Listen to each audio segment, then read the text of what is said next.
never gentle. It whips against one's face like cold leather whips. It washes away the dirt on the sidewalk, but cannot wash away the rot stinking inside the sterling restaurant. Slam! The heavy oak door of the restaurant slammed shut behind me. The dry sound was swallowed by the roaring thunder. An old duffel bag was thrown out, sliding across the wet pavement before stopping right in a black puddle. That was my entire fortune after 3 years of being a son-in-law. I stood there, rainwater streaming from my hair down to my collar, freezing cold. But I didn't feel cold. I only felt a fire smoldering in my chest. The door opened again. Richard stepped out, standing under the awning. He wore a custom-tailored Italian suit, but his face was crumpled with rage and strong liquor. "Get lost!" he screamed, his voice cracking from fake agitation. "You damn addict! I trusted you with the restaurant, and you repay me by embezzling funds! You dare use the restaurant's name to borrow loans for gambling!" His screaming attracted the attention of a few rare passers-by and some diners sheltering from the rain nearby. They looked at me. Their eyes were full of contempt and pity. They saw a failed man, soaked like a drowned rat, being kicked out to the street by his father-in-law.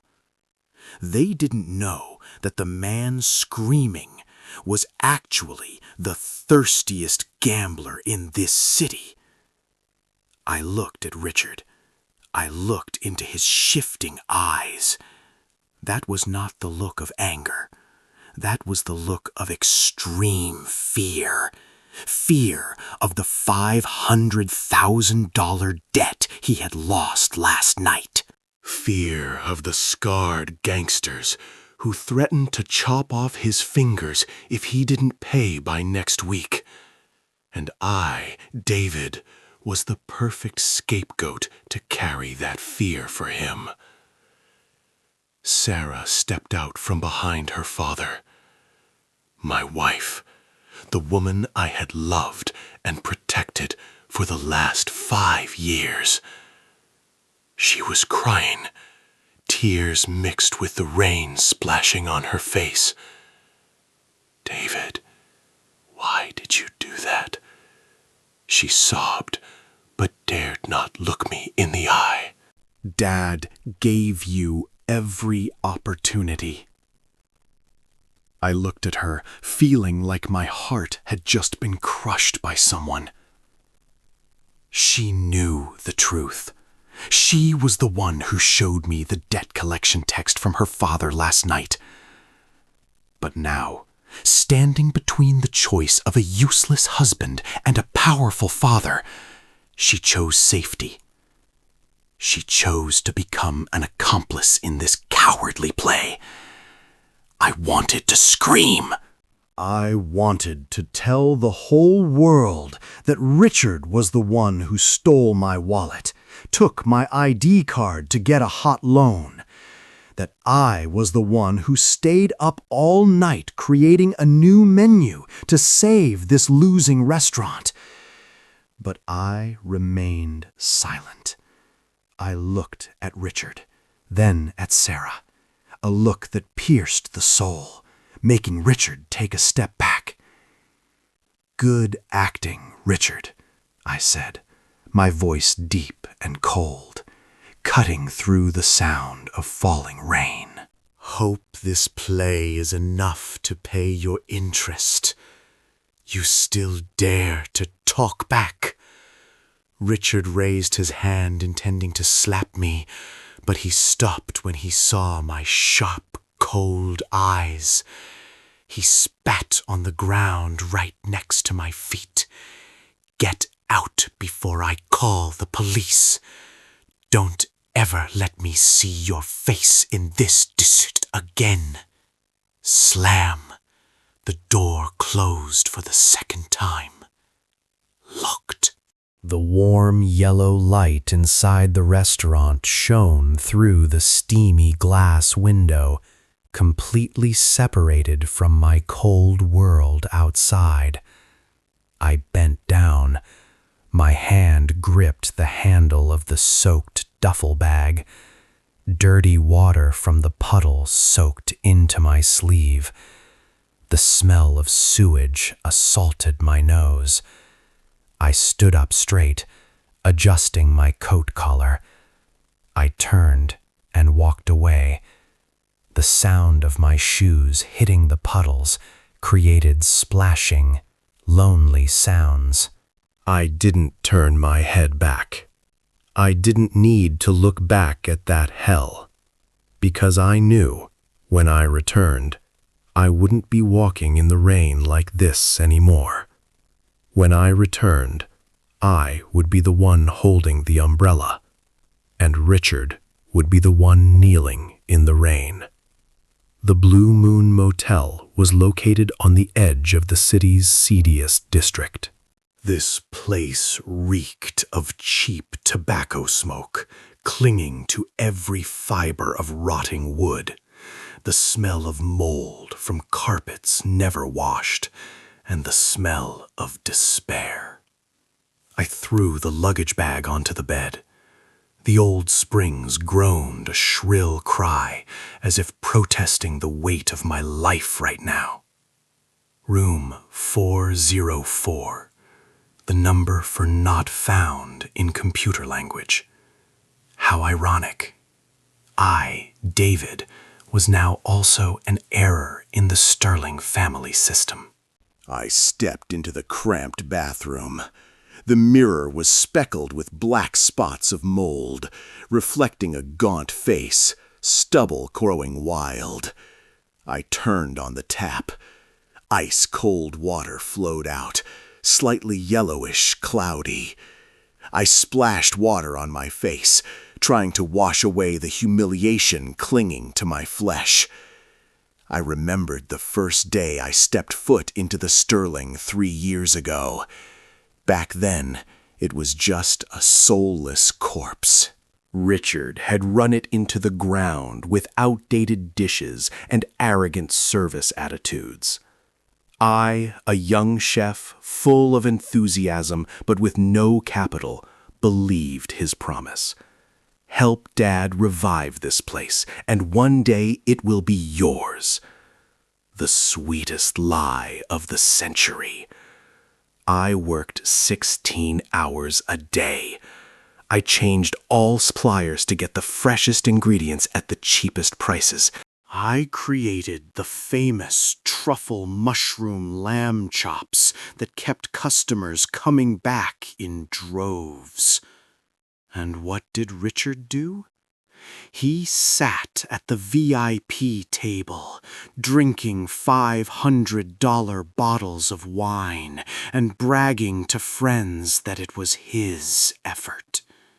Then he disappeared into long nights at the underground casino in the basement of Chinatown. I wiped my face with a rough towel. I walked out of the bathroom, sitting on the rickety wooden chair by the window. Outside, the rain fell incessantly. The cyan neon light from the motel sign flashed continuously, dyeing the room in a ghostly color. I pulled a phone out of my pocket. Not the new iPhone Sarah had given me. I had left it on the dining table as a farewell. This was a pitch-black, sturdy phone, the type used for high-security business. I unlocked it with my fingerprint. The screen lit up. The icon of the financial trading app appeared right on the home page. Richard thought I was a dirt-poor chef, living on the meager salary he dispensed. Sarah thought I was a complacent man with no ambition. They were wrong. They saw my hands holding the meat cleaver, but they didn't see the brain that had graduated with honors in mathematical economics before I dropped out to pursue my passion for cooking.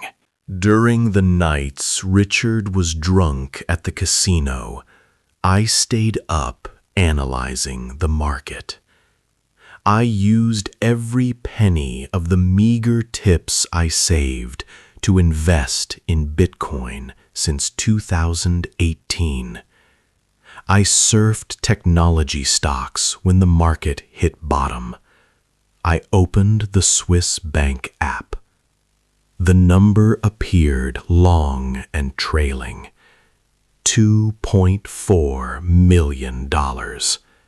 Enough to buy 3 restaurants like the Sterling outright. But I never told anyone. I wanted to keep it as a safety fund for the family, for Sarah, for the child we planned to have. I had intended to use it to buy Richard's shares properly on his birthday next month. But now it was no longer needed. The plan had changed. I remembered Sarah's eyes earlier. Those eyes were not just fear. It was betrayal. I remembered the message she sent me while I was packing. Please endure leaving for a few months. Dad promised to handle it smoothly with the creditors. If you take the blame, they won't harm our family. I beg you. She sold me out to protect her father's hollow reputation. She thought I would wander, work as a hired hand in some corner, waiting for the day to be forgiven. I laughed faintly. A cold smile reflected on the phone screen. I dialed a number. Lawyer James, an old fox in the bad debt handling world, whom I knew through investment forums. Hello, David? James's voice rang out, seeming surprised that I called at this hour. I need you to help with something, I said, my voice strangely calm. Just say it. Find me information on Richard Sterling's creditor. I heard it's the Vipers Group. James replied immediately, seeming to know every rumor in the underworld. A debt of $500,000. Interest compounding on interest. Correct. I nodded, though he couldn't see. I want to buy that debt. The other end was silent for a few seconds. Are you joking, David? That is bad debt. Richard is about to go bankrupt.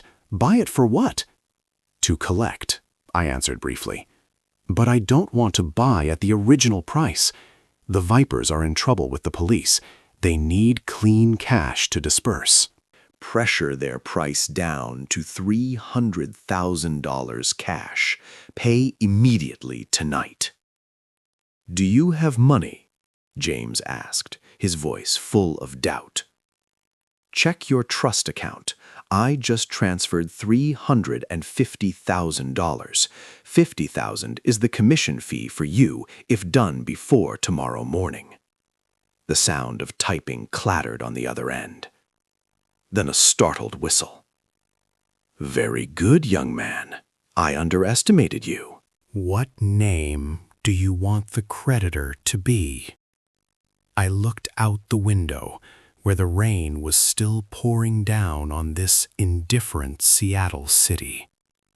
I looked toward the Sterling restaurant, where Richard was probably opening wine to celebrate getting rid of the burden.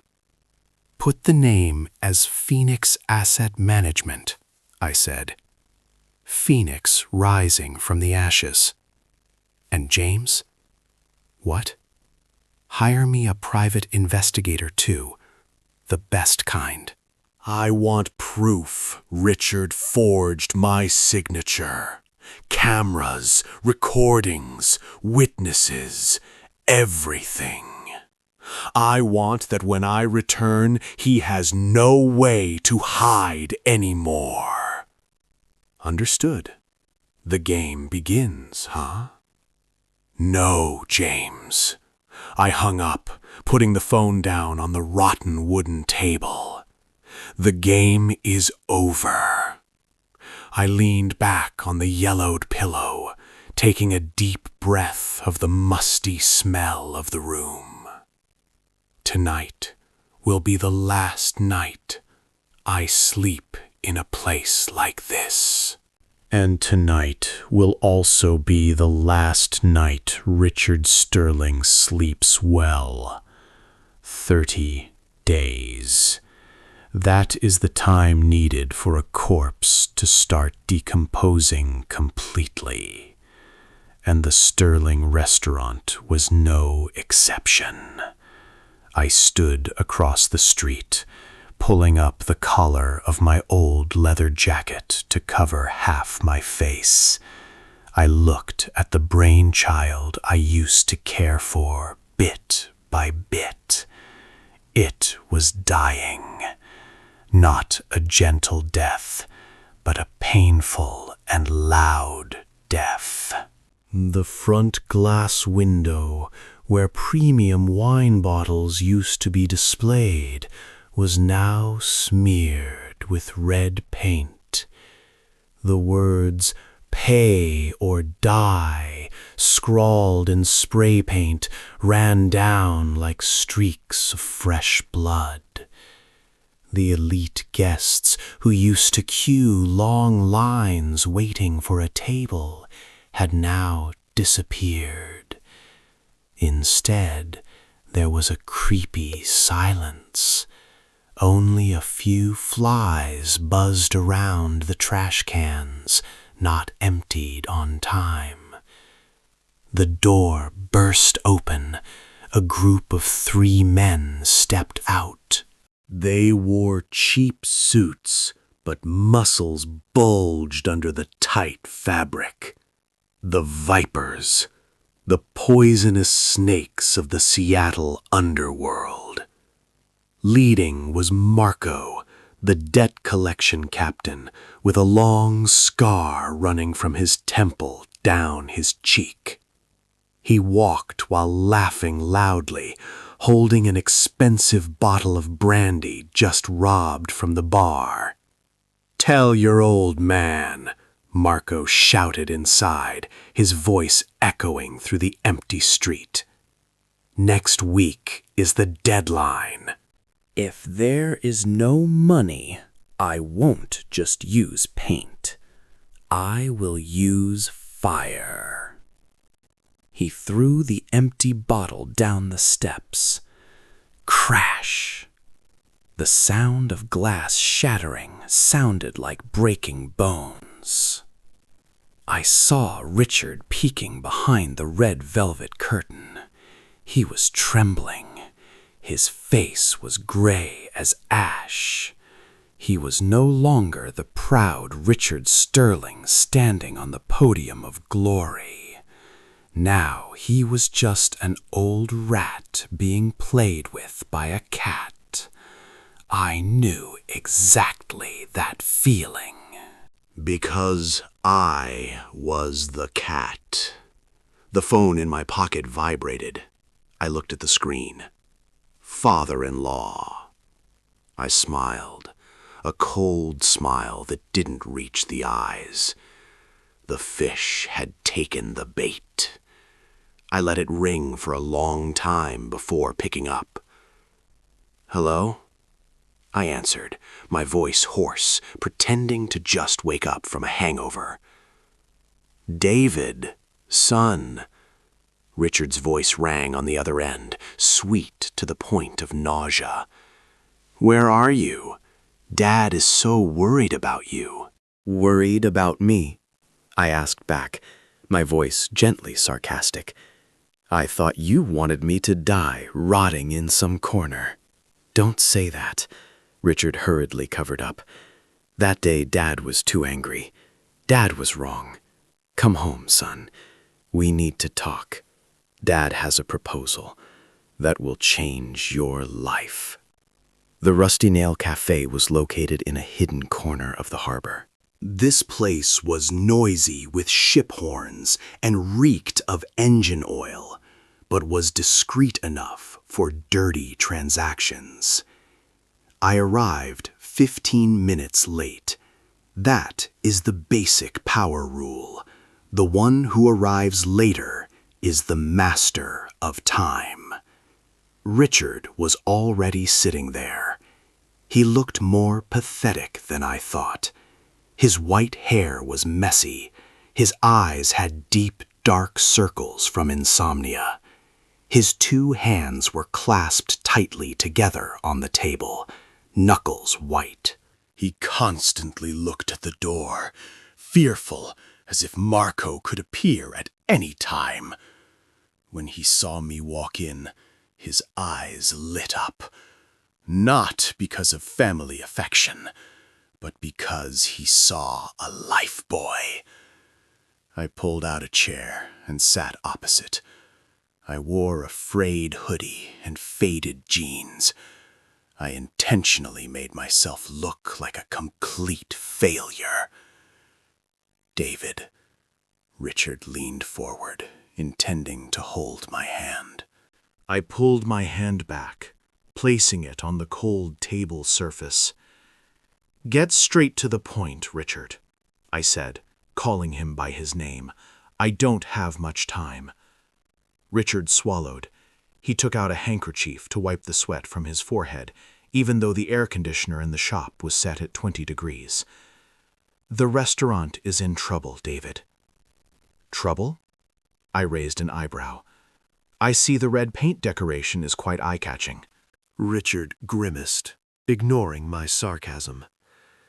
They won't let Dad go. They demand money, and Dad doesn't have cash right now. Then what does it have to do with me? I asked, ordering a black coffee with no sugar. Richard looked around, then lowered his voice to a whisper. Dad needs someone to take legal responsibility for that debt, just on paper. Do you understand? You sign acknowledging the debt for Dad. They will leave the restaurant alone to operate. When the restaurant has revenue again, Dad will pay you back gradually. Dad will give you 10% shares. 10%, David. You will be an official shareholder. I looked deep into his eyes. I saw lies dancing in there. He didn't intend to pay the debt. He intended to use me as a shield. When I signed the debt acknowledgement paper, the vipers would find me. They would chop off my hands or sell my kidneys, while Richard leisurely enjoyed himself on the ashes. Sarah, sitting next to him today, was not present. Maybe she was too ashamed to participate in this deception for the second time. Or maybe he was afraid she would go soft. I stirred the black coffee lightly. The black swirl in the cup was like the deep pit he was trying to push me into. You want me to take the blame for you? I asked slowly. Not take the blame, Richard waved his hand. It is shouldering together with the family. You still love Sarah, right? She cried all these weeks missing you. Mentioning Sarah was a bad move, Richard. My heart had turned to stone since that rainy night, but I needed to play the role well. I lowered my head, pretending to think hard. My shoulders trembled slightly. Richard thought I was emotional. He scooted his chair closer, his voice becoming seductive like a snake. Just one signature, son. Everything will be fine. You will get to come home. We'll get to be manager again. I looked up. My face showed resignation and fatigue. All right, I said softly. Richard let out a long sigh, a triumphant smile starting to kindle on his lips. Very good. Dad has prepared the papers. But, I interrupted him. I won't sign here. Richard froze. What? I want to meet the creditor directly. What? Richard's face changed color. Are you crazy? They are animals. I need to know clearly what they want, I said firmly. If I am the one shouldering the debt, I must know who my creditor is and what the repayment schedule is. I won't sign a blank paper. Arrange a meeting at the restaurant office. They wore cheap suits, but muscles bulged under the tight fabric. The vipers, the poisonous snakes of the Seattle underworld. Leading was Marco, the debt collection captain, with a long scar running from his temple down his cheek. He walked while laughing loudly, holding an expensive bottle of brandy just robbed from the bar. "Tell your old man," Marco shouted inside, his voice echoing through the empty street. "Next week is the deadline." Dad will call Marco. Tomorrow night, 8 o'clock, at the office. But you better watch your mouth. Don't provoke them. Don't worry, Richard. I stood up, throwing a few small bills on the table to pay for the coffee. I know what I have to say. I walked out of the shop. The rain still hadn't stopped. But this time, I didn't feel cold anymore. I took out the secure phone, sent a voice message to Lawyer James. The fish is in the net. Bring the file to the Sterling office at 8 p.m. tomorrow and notify the economic police. We will have a real party. I turned my head to look back through the cafe window. Richard was on the phone, hands waving wildly, looking ecstatic. He was calling Marco to break the good news. He thought tomorrow would be his day of liberation. Poor Richard. Tomorrow is indeed Liberation Day, but not for him. It is for me. 8 p.m. The office of the Sterling restaurant was more cramped and stuffy than I remembered. It reeked of Marco's cheap cigarettes and the smell of cologne mixed with Richard's sour sweat. Only a yellow ceiling light flickered slightly every time a truck drove by outside, creating ghostly dancing shadows on the wall. Richard sat at the head of the table, hands twisted together. He dared not look me in the eye. He stared at the debt acknowledgement paper lying alone in the middle of the scratched wooden table. Marco sat with his legs on the table, playing with a butterfly knife. The blade flashed with steel glint, opening and closing click-clack rhythmically like the countdown of the Grim Reaper.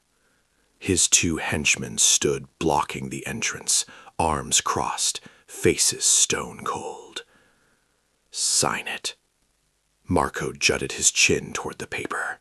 I don't have all night to watch your father-son emotional drama. Richard jumped. He pushed the paper and pen toward me, hands trembling so much he dropped the pen cap. "Sign it, son," Richard urged, his voice distorted by fear. "As we agreed. It's just procedure.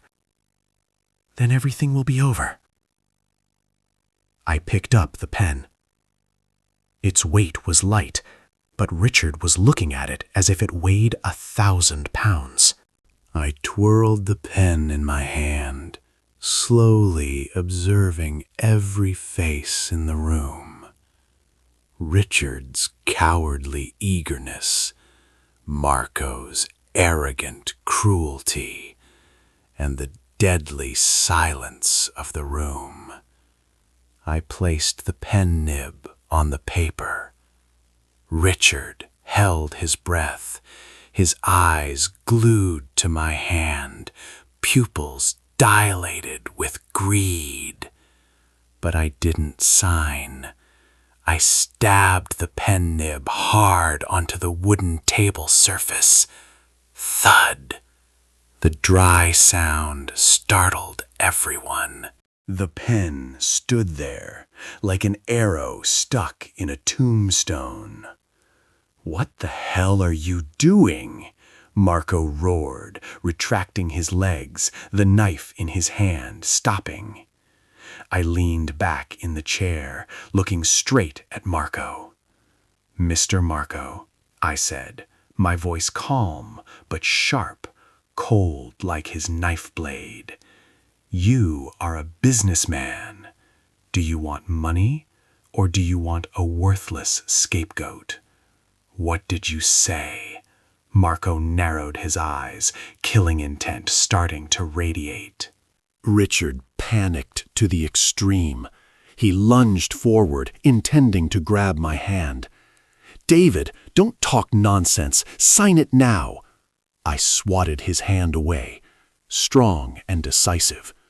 Richard fell forward onto the chair. "Shut up, Richard," I shouted, no longer showing any respect. I turned back to look at Marco. "This old man told you I borrowed money to gamble, right? And you believed him?" "I don't give a damn who borrowed," Marco smirked. "I only care who pays. And this old man said you would pay." "I won't pay," I said firmly, "because I didn't borrow." I bent down, opening the old handbag at my feet. Richard's face drained of blood. What are you planning to do?" I pulled out a thick file folder and a small voice recorder. I threw the file folder toward Marco.